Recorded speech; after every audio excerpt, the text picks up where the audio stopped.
Myanmar থেকে ১৯৭৮ সালে প্রথম বাংলাদেশে আসে বাস্তুচ্যুত রোহিঙ্গারা। এরপর প্রায় ৪ দশকে প্রায় ১২ লাখ রোহিঙ্গা মিয়ানমার থেকে বাস্তুচ্যুত হয়ে কক্সবাজারের বিভিন্ন এলাকায় আশ্রয় নেয়। এখন রোহিঙ্গাদের কারণে নানা সংকটে স্থানীয়রা।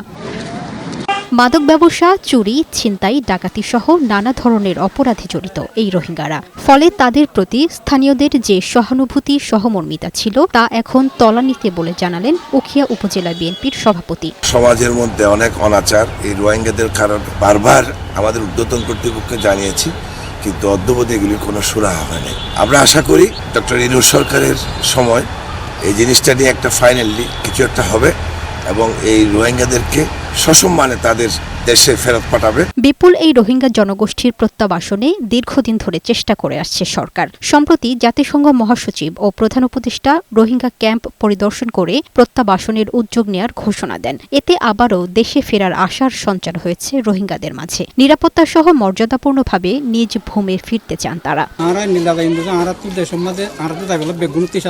বাংলাদেশত সরকারের দেশ আরা হাল্লা হলে হাল্লা দেয় ওগা সরকারের চাইলে তারা দাসে জিনিস আরা রোহিঙ্গার রিপাট্রিয়েশন সেফটি সিকিউরিটি ডিগনিটিলের গরিব আর হতে জিনিস আরা রোহিঙ্গিতে কারে বিলিভ করি স্পেশাল রিপোর্টস কেমনে যেন স্যার আরারে যেন আশা দিয়ে জ্ঞান জন কিয় মানে বাস্তবায়ন। তবে কিছু বেসরকারি সংস্থা প্রত্যাবাসনের বিরোধিতা করে আসায় রোহিঙ্গাদের দেশে ফেরা নিয়ে শঙ্কা প্রকাশ করেন এই জনপ্রতিনিধি।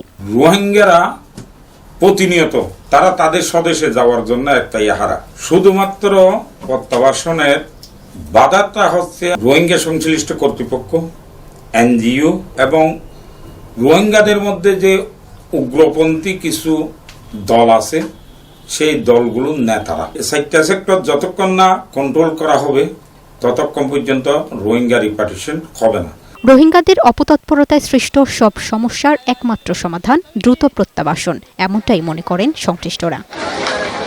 লামিয়া আক্তার, বৈশাখী সংবাদ।